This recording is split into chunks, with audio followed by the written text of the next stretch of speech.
Krishna, muy buenos días. Namo Vishnu Padaya, Krishna Prestaya Budale, Srimate Bhaktivedanta Swaminiti Namine, Namaste Saraswate Deve Gauravani Pracharine, Nirvisesa Sunyavadi Pachatya Deshatarine, Jayatri Krishna Chaitanya Prabhu Nityananda, Triabdoika Gadavdara Srivasadi Gaura Bhakta Vrinda.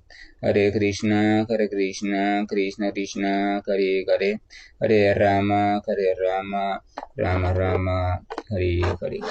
Hare Krishna, reiterados. Vamos a continuar con lecturas y reflexiones sobre textos del Bhagavad Gita, recordando que estamos en el capítulo número 16, titulado en este caso La naturaleza divina y la demoníaca. En los últimos textos compartidos, el Señor Krishna le había explicado a Arjuna lo siguiente.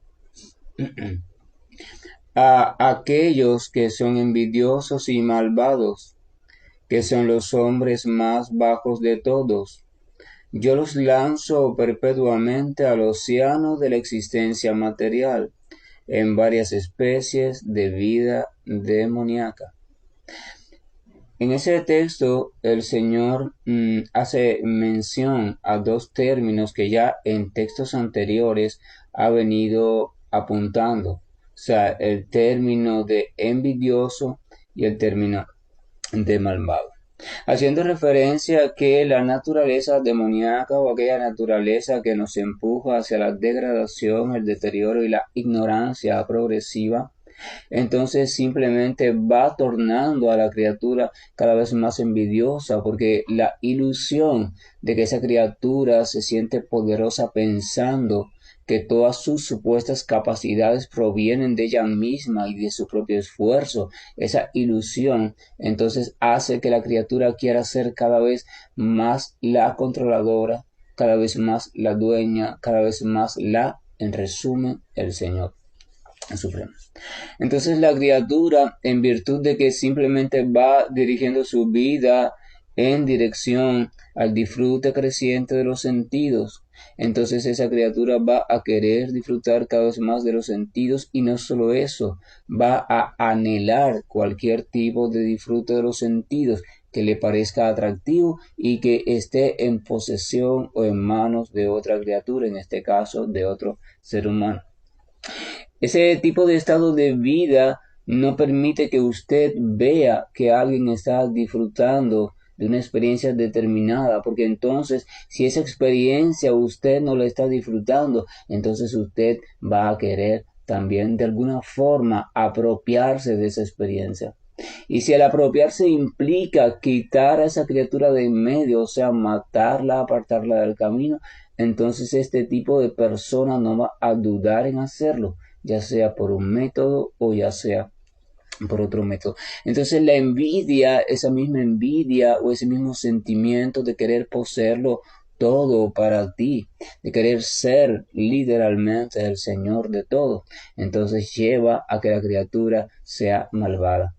Malvada en el tipo de programación mental y en el tipo de conducta que va a ejercitar en su cotidianidad. En verdad, en el fondo, en el núcleo de su existencia, esa criatura como entidad espiritual sigue siendo completamente y eternamente pura.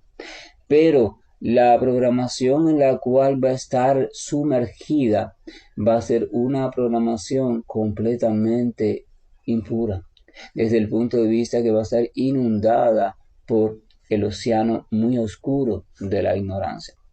Es importante que cuando hablamos de naturaleza demoníaca, naturaleza divina, es importante comprender que nos estamos refiriendo simplemente a un tipo de tendencias a las cuales la criatura se va uniendo, o sea, ella se identifica con esas tendencias, y al identificarse con esas tendencias se sumerge en una cadena de conductas, pensamientos, etcétera, etcétera, gustos, etcétera, etcétera, que va dirigiéndola en una dirección determinada. Pero la criatura en sí, desde el punto de vista espiritual, sigue siendo la misma. Todo eso de las tendencias ocurre en el plano de la conciencia material. Entonces, la posibilidad de naturaleza demoníaca, naturaleza divina, se refiere a aspectos específicos del campo de la conciencia material. Eso es importante comprenderlo porque entonces nos ayuda a comprender que nunca es tarde. Por muy hundido, por muy identificado que esté con la naturaleza demoníaca o la naturaleza que conduce a la degradación, la entidad viviente siempre tiene la esperanza no, la potencia, la oportunidad profunda, siempre latente, siempre presente de despertar en su conciencia espiritual. En toda criatura existe la potencialidad de iniciar el camino en el sendero de la autorrealización, porque en toda criatura se preserva de manera incontaminable, o sea, de manera pura, la naturaleza espiritual. Lo que sucede es que la criatura está tan sumergida en el mundo ilusorio y tan entretenida y tan arrastrada por esos condicionamientos que simplemente se expresa o se manifiesta en este mundo de una forma completamente desvirtuada, de una forma completamente torcida o escarriada. Evidentemente, para un estado o para otro, a unos les va a ser un poco más trabajoso, a otros más difíciles, a otros más fáciles, ir retomando el sendero adecuado que conduce hacia el despertar de la conciencia espiritual, pero para todos, desde el punto de vista del conocimiento, es posible. Para todos es posible porque, repito, la identidad original de esa entidad viviente se mantiene completamente intacta. Las diferentes cualidades de la energía material en verdad no pueden ni siquiera llegar, ni siquiera tocar, ni siquiera acercarse a la identidad espiritual de la entidad viviente. Pero esa entidad espiritual le sirve de poco porque ella la ignora. No hay conciencia de esa identidad espiritual. Conciencia espiritual significa que usted toma conciencia, que usted observa por experiencia misma, usted observa conscientemente su naturaleza espiritual. Cuando usted comienza a hacer eso, entonces se habla de conciencia espiritual. Conciencia espiritual no significa conocimiento o aprendizaje de muchos textos o muchos sonidos, mantras, etcétera, etcétera.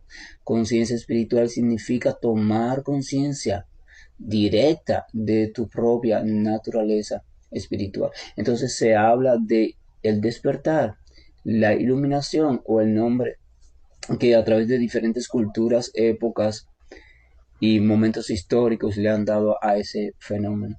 Entonces, el Señor Krishna le estaba diciendo a Arjuna en este texto, dice que aquellos que son envidiosos y malvados, o sea, aquellos que siguen ese sendero de querer cada vez más para su propio disfrute personal, y aquellos que para lograr ese disfrute entonces no les interesa tener cualquier tipo de pensamiento o asumir cualquier tipo de conducta, aunque sea violenta para otras criaturas, dice que ese tipo de personas son las más bajas de todas. A veces hay un detalle que siempre repito, por favor, porque quiero que meditemos en él. A veces tenemos la tendencia de pensar que todas estas cosas negativas se refieren a otras personas, pero no a nosotros.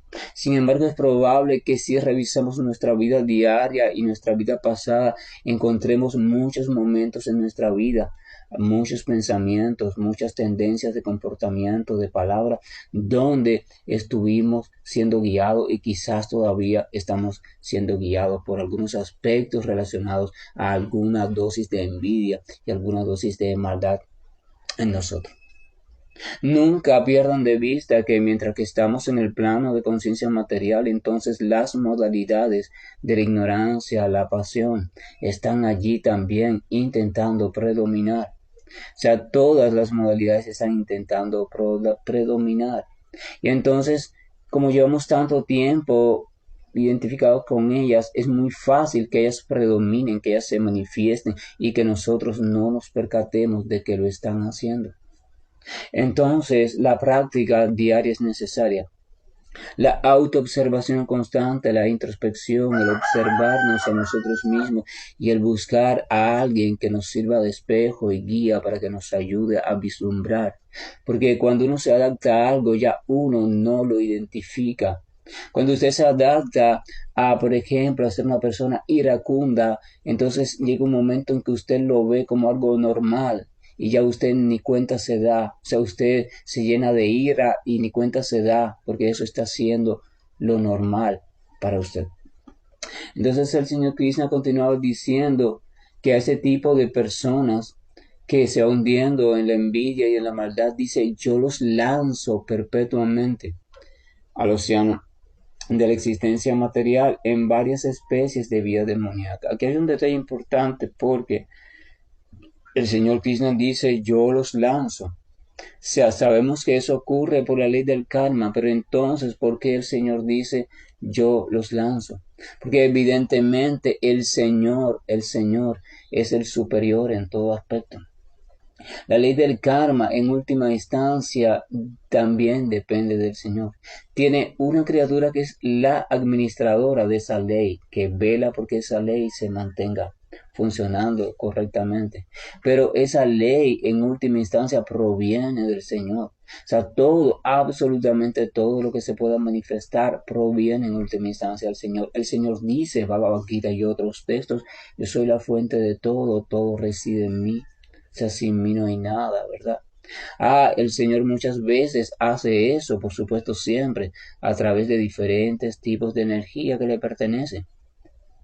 Pero el todo en esencia proviene del Señor. Nada ocurre de manera independiente al Señor y sus energías. Comprender eso es importante. A veces las personas pueden pensar o las personas hablan, ¿no? Pero las leyes simplemente funcionan. La ley de esto, la ley de aquello, la ley de la naturaleza funciona y ya. Funcionan por sí solas. No hay una ley. Si usted se sienta con cuidado a meditar tanto en las leyes humanas como en las leyes naturales o en las leyes del tipo que sea, no hay ninguna ley que funcione por sí misma. La ley en sí misma no funciona porque es simplemente un principio directriz por el cual algo se debe guiar. O sea, es un principio directriz, pero para que ese principio se haga vigente, para que funcione, entonces tiene que haber al menos alguien que esté en función de vigilar que sea cumplida. Usted ahora pone la ley, por ejemplo, si una persona roba un auto, entonces será encarcelada por 2 años. Perfecto, la ley está. Pero esa ley no funciona. Para que esa ley funcione, tiene que existir la policía, tiene que existir un juez, tiene que existir un fiscal, tiene que existir una cárcel donde meter al acusado, ¿verdad? O sea, y tiene que existir quien vele porque esa ley en verdad exista, se manifieste. La ley usted la inscribe allí en el Código Penal, pero las personas siguen robando autos, pero ninguna de esas personas es condenada, porque no hay nadie que se ocupe de ese trabajo. Entonces la ley significa que por sí misma no es nada. La ley, si se está manifestando, cualquier ley que se está manifestando, que usted puede estudiar y observar y experimentar, porque se está manifestando, es porque evidentemente hay detrás de ella diferentes personalidades que se están encargando de hacerla cumplir o de esa manifestación. Entonces, detrás de todas esas personalidades está la gran personalidad, la suprema personalidad de Dios. No hay nada que escape a la suprema personalidad de Dios. Por tanto, Él dice, yo los lanzo perpetuamente. Porque en verdad, en última instancia, todo lo que ocurre, esto de kármico, nacer en otra vida más deteriorada o no, todo eso en última instancia depende de la suprema personalidad de Dios. En el texto 20, el Señor había dicho a Arjuna lo siguiente, naciendo repetidamente entre las especies de vida demoníaca, oh hijo de Kunti, esas personas nunca pueden acercarse a mí. Gradualmente ellas se van sumergiendo en los tipos de existencia más abominable que existen. Decíamos ayer que el Señor da el pronóstico general de cuando uno se encamina en ese tipo de camino. La envidia progresiva y los pensamientos de maldad solamente conducen a un deterioro progresivo que nos sumerge cada vez más en el aspecto demoníaco de la existencia o en el aspecto más oscuro de la ignorancia. Evidentemente cada persona hace lo que quiera e incluso puede decidir que quiere experimentar ese tipo de vida. Claro, si una persona no cree en las escrituras, ni es capaz de observar por sí mismo que así ocurre, o sea, el sentido común te lo lleva a observar eso, entonces la persona no hará caso de estas advertencias y seguirá su tendencia de vida demoníaca. Entonces el texto número 21, que es el que corresponde hoy, dice lo siguiente.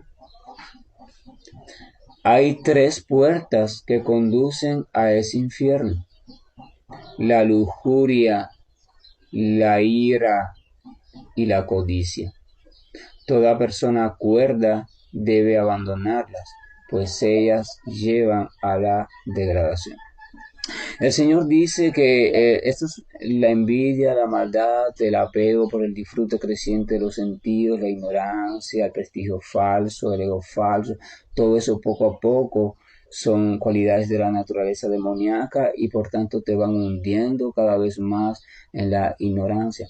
Entonces Él dice que mientras más te hunde, más entonces cae en vidas demoníacas, y Él dice que por la ley del karma, o sea, tú vas a irte degradando cada vez más y evidentemente vas a tener que sufrir cada vez más y cada vez estarás más engañado con respecto al conocimiento verdadero. Pero entonces acá nos está dando tres caminos, tres puertas, tres entradas, tres aspectos de los cuales tenemos que cuidarnos de no cultivarlos mucho en nuestra vida y, si es posible, irlos transformando hasta que se erradiquen, porque esos tres aspectos nos conducen a ese deterioro progresivo del cual está hablando el Señor anteriormente. Y esos tres aspectos son la lujuria, la ira y la codicia. Vamos a poner a la codicia ahora en primer lugar. Vamos a recordar, cualquiera sabe lo que es la codicia, ¿verdad? Yo siempre estoy queriendo más, yo siempre estoy deseando más, yo siempre estoy de hecho deseando cualquier cosa que yo no posea y que crea que me puede dar placer. Incluso yo no me conformo con lo básico, yo quiero más de eso y quiero más, no me hace falta, pero yo quiero más porque quiero sentir la felicidad de que tengo en exceso. No lo necesito ahora, pero me gusta verlo allí. Wow, tengo en exceso. Entonces eso es la codicia. Pero ¿qué pasa con la codicia? La codicia me va atando cada vez más a ese elemento determinado. Y entonces esa atadura, cuando llega a su nivel más elevado, se convierte en lujuria. Entonces cuando la lujuria no puede ser satisfecha, se convierte en ira. Y entonces la ira simplemente me bloquea mi inteligencia. Eso me lleva al olvido de las cosas tal y como son y me lanzan hacia el océano de la ignorancia más profundo. Entonces el Señor dice que la lujuria, la ira y la codicia, dice que son tres puertas que conducen a esa vida o ese estilo de vida demoníaca que se va degradando cada vez más. Me degrada como ser humano y por supuesto me aleja de mi estado original de conciencia espiritual. Entonces dice y aconseja que toda persona cuerda, toda persona medianamente lúcida, inteligente, toda persona que tenga algún tipo de raciocinio, dice que debe de abandonar esas puertas. O sea, uno debe tratar de detectar en su vida la presencia de la lujuria, la ira y la codicia, cuál está presente, en qué medida está presente, cuándo se manifiesta, con relación a qué se manifiesta, y trabajar con respecto a eso. Trabajar con respecto a eso. Pero ¿por qué y para qué? En el texto 22 el Señor continúa diciendo: la persona que se ha escapado de esas tres puertas del infierno, oh hijo de Kunti, ejecuta actos que conducen hacia la autorrealización y de ese modo alcanza gradualmente el destino supremo. Aquí el Señor da una receta básica que sirve de dos cosas. Primero, sirve para detectar a quien está escapando o ha escapado de esas tres puertas. Y segundo, sirve para mostrar una forma o una estrategia general de cómo escapar de esas tres puertas. Y lo está diciendo aquí: ejecuta actos que conducen hacia la autorrealización y de ese modo alcanza gradualmente el destino supremo. ¿Cuáles son los actos que conducen hacia la autorrealización? Los actos que conducen hacia la autorrealización son aquellos actos que están en concordancia con lo que las escrituras y las grandes almas han explicado y han enseñado. desde tiempo inmemorial. Son los actos que ayudan a elevar nuestra naturaleza hasta que nuestra naturaleza o conciencia se encuentre emparejada con nuestro estado de conciencia original. Son los actos que nos ayudan a comprendernos como criaturas espirituales. Son los actos que nos ayudan a ir transformando nuestra vida en una vida de bondad, de armonía. Son los actos que nos ayudan a comprender a la suprema personalidad de Dios en su verdadera posición.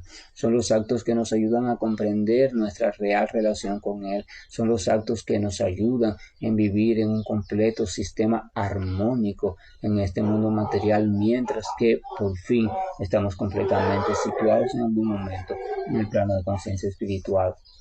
Entonces, cuando uno se dedica a ese tipo de actos, entonces uno puede ir escapando de esas tres puertas, incluso sin querer. El propio cultivo de esos actos con una buena guía, con dedicación, sinceridad y entrega, va creando en uno la situación idónea para que uno se vaya un poco desprendiendo de la fuerte cadena que estos tres elementos, lujuria, codicia y ira, han establecido sobre la pobre entidad viviente que somos, enredada en la ignorancia y en la pasión. Pero también no solo eso, sino que eso nos sirve como indicador. Cuando uno se va dedicando espontáneamente a ese tipo de actividades, entonces se puede comprender que esa persona realmente está cada vez más alejada de esas tres puertas. Y entonces a su debido tiempo gradualmente alcanza el destino supremo. La palabra gradualmente es importante porque nos habla de un proceso natural, progresivo e inteligente, de un proceso no forzado, de un proceso no violentado. Esa palabra es básica, gradualmente. No se trata de luchar, voy a luchar contra la ira, la codicia, la lujuria para avanzar rápido, para avanzar a un ritmo al que yo quiero. No, se habla aquí de gradualmente. La persona simplemente se tiene que dedicar a eso bajo una guía, y todos esos actos, todas esas actividades que conducen hacia la autorrealización, según la literatura védica, reciben un solo nombre: servicio devocional. El comentario que hace Srila Prabhupada de este verso es interesante y vamos a compartirlo, no es muy largo. Dice lo siguiente: uno debe cuidarse mucho de esos tres enemigos de la vida humana, es decir, uno debe cuidarse mucho de la lujuria, de la ira y de la codicia. Cuanto más una persona esté libre de la lujuria, la ira y la codicia, más se purifica su existencia. De ese modo, esa persona puede seguir las diferentes reglas y regulaciones que se explican en la literatura védica. Por el hecho de seguir los principios regulativos de la vida humana, entonces una persona se eleva gradualmente hasta el plano de comprensión espiritual. Si uno es tan afortunado que mediante esa práctica se eleva hasta el plano de conciencia de Dios, entonces uno tiene el éxito garantizado, sin dudas. En la literatura védica se prescriben diferentes caminos de la acción y la reacción que le permiten a uno llegar a la etapa de la purificación. O sea, ahí Prabhupada está hablando de las diferentes cosas o actividades prescritas. Recuerden que habíamos hablado que hay actividades favorables y actividades desfavorables. Las favorables nos elevan, las desfavorables nos degradan. O sea, en las dos hay reacción kármica, pero una reacción kármica es favorable y la otra es desfavorable.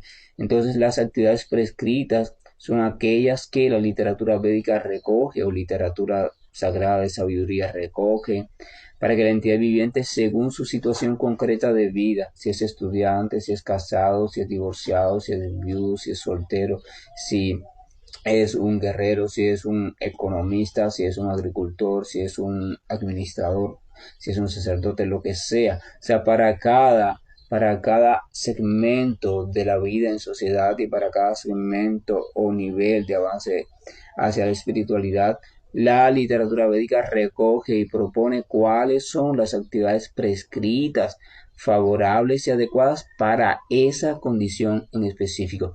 Las actividades, por ejemplo, prescritas para una persona que vive en familia no son las mismas que para una persona que vive como renunciante o como retirado o como estudiante célibe.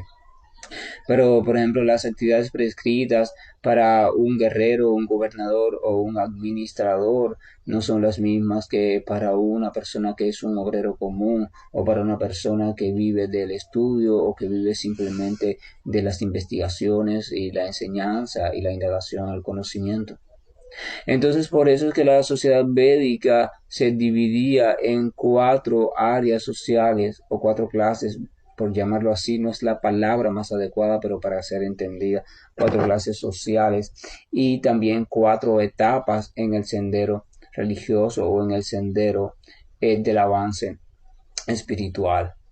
Porque simplemente ellos se dieron cuenta de que cada persona por su naturaleza tenía una tendencia que se podía describir dentro de alguna de esas áreas. Y entonces agruparon a las personas en esas tendencias y diseñaron las actividades más favorables que tenían que ver con esa tendencia y que al mismo tiempo fueran capaces de ir guiando a la persona hacia el destino supremo.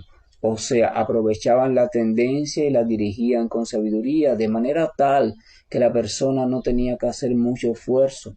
Ella simplemente seguía la tendencia ya presente, pero bien dirigida.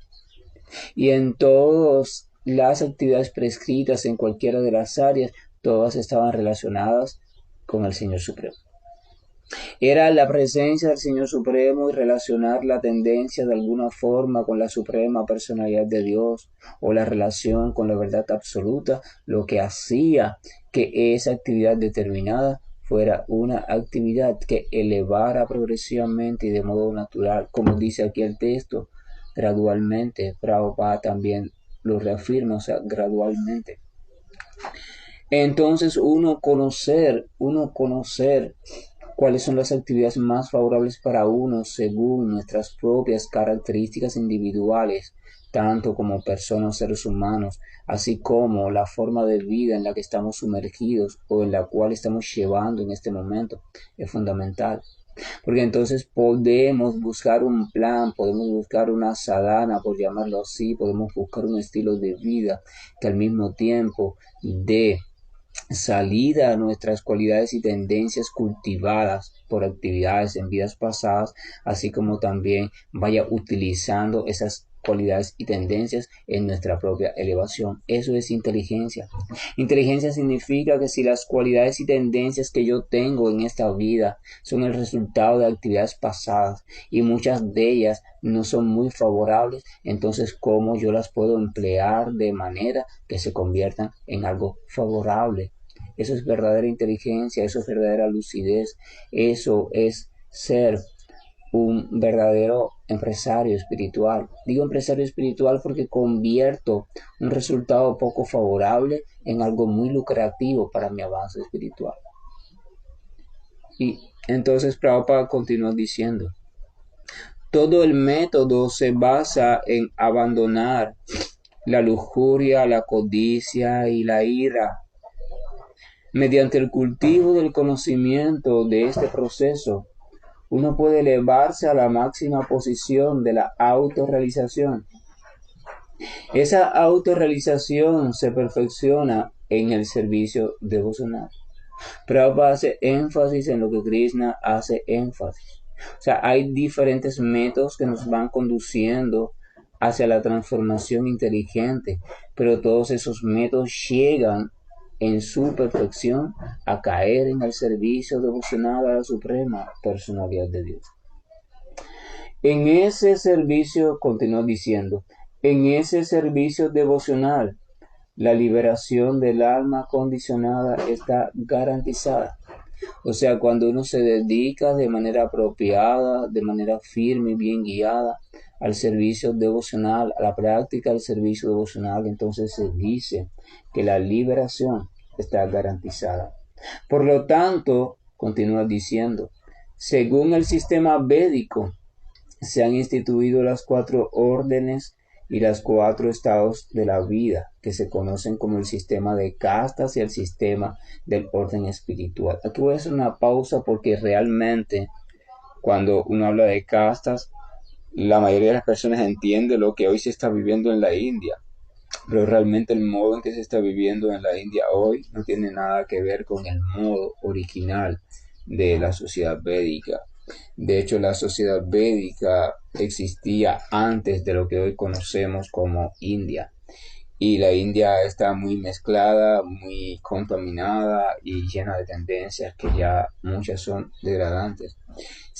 Cuando se habla de castas, es la palabra en español que se utiliza para tratar de comprender. No se habla de explotación, no se habla de degradación, no se habla de que unos son menos importantes que otros. Se habla simplemente de la colocación de cada persona en el área específica según su naturaleza, y entonces el encontrar y brindarle a esa persona un grupo de guías que le sirvan para desde esa posición poder elevarse de manera armónica hacia el mismo fin. Las actividades prescritas no pueden ser las mismas para todo el mundo, porque no todo el mundo tiene las mismas tendencias, y eso lo podemos observar en la vida cotidiana. Pero casta entonces tampoco significa un factor externo. No, porque yo soy el hijo del rey, entonces ya yo tengo una naturaleza también de rey. Yo soy hijo de un maestro, yo tengo naturaleza de maestro. No funciona así. La criatura tiene que evidenciar de manera natural sus cualidades, entonces de acuerdo a esa evidencia se le coloca, se le describe en un área determinada. Mira, este tiene naturaleza de administrador, tiene naturaleza de comerciante, tiene naturaleza de obrero simple, tiene naturaleza de soldado, de guerrero, tiene naturaleza de político. O sea, se observan las cualidades o características espontáneas que la criatura va manifestando desde pequeño. Y entonces se le dirige en ese sentido, se le clasifica en esa área.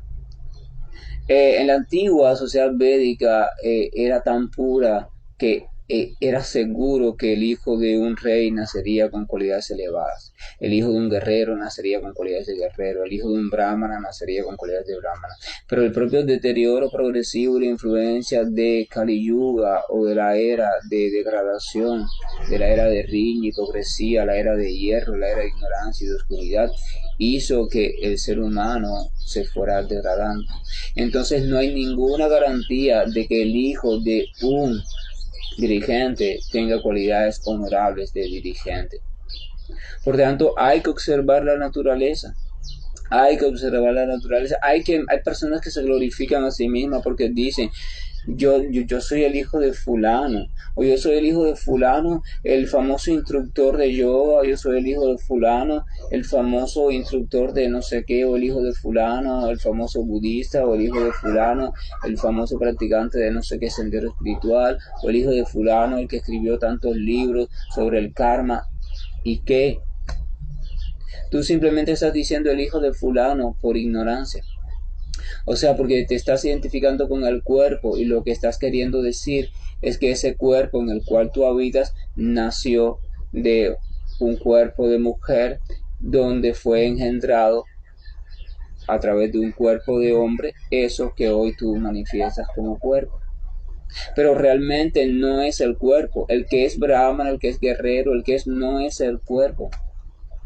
Es la naturaleza que hay dentro lo que le da esa tendencia.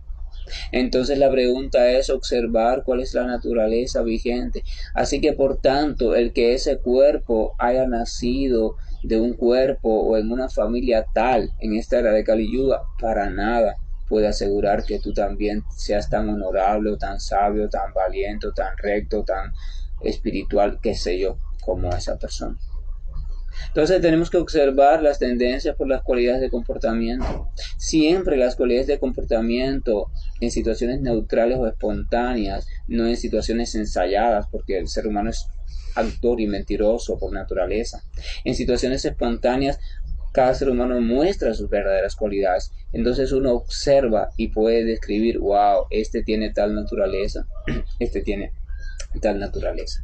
Pero lo bueno de eso es que tenga la naturaleza que tenga, bajo una guía sabia, esa naturaleza puede ser conducida de manera favorable, de manera progresiva, de manera inteligencia, hacia el sendero que conduce hacia la meta suprema o hacia la meta de la autorrealización, pero se necesita de una guía fidedigna y se necesita de alguien que haya comprendido a la perfección el conocimiento. ¿Quién es quien ha comprendido a la perfección el conocimiento? Aquel que aplica de manera espontánea el conocimiento, emerge en su vida constantemente. Cada acto de él, cada palabra de esa persona, cada pensamiento es un manantial de conocimiento, no de palabrería, hablo de conocimiento. El conocimiento se manifiesta en su propia vida, en su propio acto, en su conducta, en sus hábitos, en sus gustos, en todo es el conocimiento vivo. A veces las personas piensan, y cuando se habla de que fulano es el conocimiento vivo, es que fulano habla mucho sobre la literatura. No, es que su propia vida, su estilo de vida se expresa o expresa constantemente el resultado del conocimiento. En verdad, la literatura sobra al final, porque llega un momento en que la literatura, cuando te ha ayudado a percatarte de algo, a purificarte, a limpiarte, a enamorarte de Dios, llega un momento en que ya todo ese conocimiento te ha quedado tan metido en tu corazón que emerge de manera espontánea. Tu tendencia natural de vida, de estilo de vida, va a ser el conocimiento personificado. Y eso se logra a través de seguir una guía apropiada, seguir las regulaciones indicadas, seguir el método indicado por el maestro. Porque esa guía le vamos a llamar maestro, porque ¿cómo es que se llama una guía? Una guía se llama maestro. Aquel que te conduce, te enseña, te indica algo, se llama maestro. Ya no estoy hablando de nadie específico, estoy hablando de la persona que cumple esa función. Pero ese maestro no puede hacer ese trabajo si no tiene conocimiento. Pero no conocimiento teórico de memoria, sino conocimiento. Él tiene que haber recorrido el camino. Si él no ha recorrido de manera exitosa el camino, entonces ¿cómo puede enseñar algo que él mismo no ha podido hacer o no ha podido concluir o no ha podido resultar victorioso en esa tarea? Entonces ya eso sería un pseudo maestro, aparentemente maestro, pero realmente tiene la mitad de la tarea sin hacer, no ha experimentado, o sea, su vida no se ha transformado en virtud de ese conocimiento. Entonces realmente no puede ayudar mucho. Continúo diciendo, existen diferentes reglas y regulaciones para las diferentes castas o divisiones de la sociedad. Y si una persona es capaz de seguirlas, accederá automáticamente hasta el plano más elevado de la comprensión espiritual. En ese momento ella podrá liberarse sin duda alguna. Vamos a recordar que en textos anteriores el señor Krishna, hablando de la naturaleza demoníaca, explica también que cuando uno está metido así en esa naturaleza, arrastrado por esa naturaleza, entonces uno hace caso omiso. Uno no acepta la directriz de ninguna regulación, de ninguna regla, porque uno simplemente quiere hacer lo que los sentidos le mandan a uno. Uno es arrastrado por el apego y la lujuria, el disfrute de los sentidos. Entonces, si la regla o regulación me estorba, la quito, la niego, o me busco justificaciones, o la aparto y continúo. Pero sin reglas y sin regulaciones, siempre y cuando sean reglas y regulaciones surgidas de la verdadera sabiduría. Sin reglas y regulaciones no hay avance posible. El avance no significa hacer lo que tú quieras. El avance, porque realmente lo que te va a conducir en ese estado es la ignorancia o la pasión. Y eso nunca te va a traer nada bueno. El avance en un principio necesita reglas y regulaciones. Necesita disciplina, necesita obediencia, necesita humildad, sencillez, entrega. Necesita no defenderte tanto. Necesita simplemente entrega. Si alguien se convierte en discípulo serio de alguien, entonces se supone que lo ha pensado bien y debe entregarse. Pero para eso, por supuesto, se recomienda que esa persona compruebe que ese supuesto guía está bien situado. De lo contrario, será superstición. Nadie, a veces la gente escoge un maestro, un guía por moda o por emoción o porque fulano o fulana lo escogió o porque habla bonito o porque tiene muchos libros escritos, pero uno no debería guiarse por esas cosas externas. Uno debería cerciorarse que las cualidades emergen, las cualidades necesarias que la literatura védica describe. Es como cuando uno va a escoger una fruta, usted puede ir a un mercado a buscar una fruta, pero si usted no conoce de frutas, usted se va a guiar por lo que los ojos le indican. Pero las personas conocedoras de ese tipo de fruta se guían por otros aspectos también. El aspecto del olor, la suavidad o la dureza, el aspecto, no sé, ellos tienen también sus indicadores de calidad y lo mismo pasa a la hora de escoger un maestro espiritual o al menos un maestro instructor o al menos una criatura que te vaya sirviendo de espejo para irte diciendo, mira, cuidado, la tendencia es esta, no hagas esto, mira, haz esto si es posible, practica así, haz aquello, ¿verdad? Y eso, así es el camino. Entonces, el servicio devocional también necesita de eso, porque el servicio devocional es descrito en la literatura védica como la ciencia de Dios. La ciencia de Dios, por eso al Srimad Bhagavatam se le llama también la ciencia de Dios, porque en el Srimad Bhagavatam solamente se describe servicio devocional. Todo lo que se describe en el Srimad Bhagavatam es servicio devocional a la suprema personalidad de Dios en sus diferentes manifestaciones, encarnaciones, avatars o algo así. O sea, es una relación pura, es un puro néctar de relación amorosa, de servicio desinteresado, consciente y puro hacia la suprema personalidad de Dios. Por eso se dice que el Srimad Bhagavatam es el Señor personificado en forma de sonido. Es el Señor, es la descripción de las actividades del Señor y no hay diferencia entre las actividades del Señor y el Señor mismo. Por eso meditar, reflexionar, glorificar, pensar en las diferentes actividades del Señor a través de diferentes épocas, en diferentes lugares. Y no hablo ya solamente de lo que registra la literatura, por ejemplo, que se lee en India.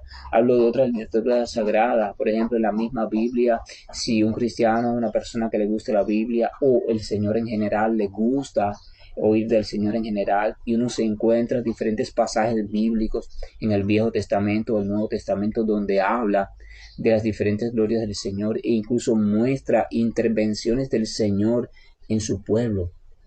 Cuando el Señor hizo esto, cuando hizo aquello, cuando se manifestó de esta forma, cuando permitió tal cosa, cuando hizo vencer sobre tal cosa. Esos pasatiempos, esas actividades relacionadas directamente al Señor. Meditar sobre ellas, escucharlas con amor y de labios apropiados, eso es importante. Esas actividades de nada sirven ser escuchadas de personas inapropiadas. Esas actividades deben ser escuchadas de labios apropiados, o sea, de labios de devotos, de labios de verdaderos creyentes entregados, de personas lúcidas, que no sean fanáticas, que no sean buscadores profesionales de riqueza. Porque hay personas que se dedican a enseñar sobre la literatura sagrada, pero es un oficio. Ellas saben mucho todo lo que dice esa literatura, pero no comprenden ni la primera frase, porque no lo han hecho por el método adecuado. El método adecuado es parámpara. Se necesita sucesión discipular, se necesita la relación maestro-discípulo. El Señor explica al principio de los tiempos, yo mismo en persona le transmití el conocimiento a Brahma, ¿verdad? Brahma se lo transmite a Narada, Narada se lo transmite a Vyasadeva, Vyasadeva compila los Vedas, Vyasadeva concluye o compila el Srimad Bhagavatam, entonces Vyasadeva se lo transmite a Sukadeva Goswami. Sukadeva Goswami se lo transmite a Maharaj Parishit. Pero allí estaba Suta Goswami que lo escuchó mientras lo transmitía y entonces él lo cogió, lo recibió. Entonces Suta Goswami se lo transmite a los sabios de Naimisiranya cuando empieza Kali Yuga, al principio de Kali Yuga, y así sucesivamente. La sucesión discipular es como una fruta madura. A veces usted ve, por ejemplo, un árbol muy alto cargado de frutos maduros. Cualquiera sabe que si un fruto maduro se cae, se rompe al chocar contra el suelo. Entonces, para que ese fruto no se rompa, porque es magnífico, porque es delicioso, porque es un fruto muy raro de encontrar, ¿qué uno puede hacer? Uno podría buscar una vara, un palo largo y tratar de tumbarlo, pero lo puede maltratar. Entonces, se trepan varias personas en el árbol. Uno llega hasta el fruto, otro se queda un poquito más abajo, otro más abajo, hasta que una persona se queda en el suelo. Y entonces el de arriba coge el fruto con cuidado, estira la mano hacia abajo y se lo alcanza al otro, que lo toma con cuidado, estira la mano hacia abajo y se lo alcanza al otro. Y en una escalera humana, por llamarlo así, el fruto llega hasta el suelo intacto. Entonces pueden disfrutar del fruto en su plenitud. Eso es Parampara, eso es sucesión discipular. La única forma de garantizar que un fruto caiga maduro de lo más alto del árbol hasta lo más bajo es así. Entonces el conocimiento védico, la ciencia de Dios, emerge del Señor Supremo. El Señor es el que habla el Veda, el Señor es el que habla el verdadero conocimiento, pero el Señor es lo más alto y nosotros somos lo más bajo. Entonces eso llega a nosotros a través de la sucesión discipular, pero esa sucesión discipular tiene que ser adecuada, autorizada, porque si no dañan el fruto y lo que llega a nosotros ya no es el fruto verdadero. Esto es para reflexionar.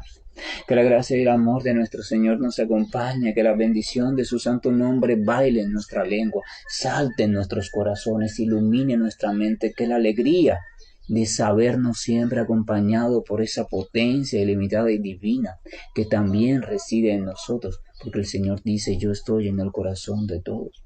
Que esa alegría nos ilumine nuestra vida, nos encienda, nos guíe el camino y nos conduzca siempre en dirección hacia la autorrealización y nos cuide de no seguir hundiéndonos en la degradación de la tendencia demoníaca.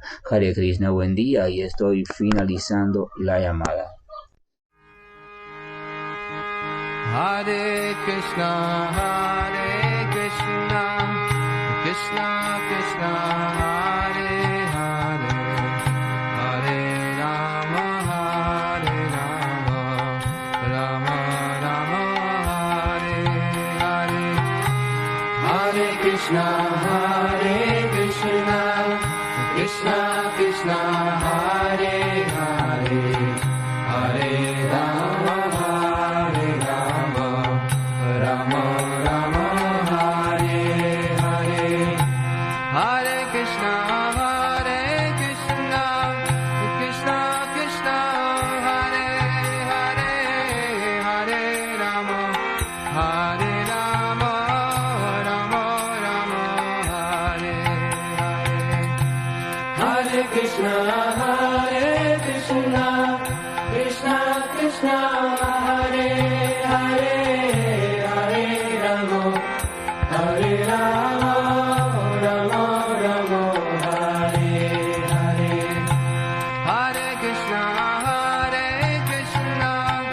Krishna Krishna, Hare Hare, Hare Rama, Rama Rama, Hare Hare. Hare Krishna.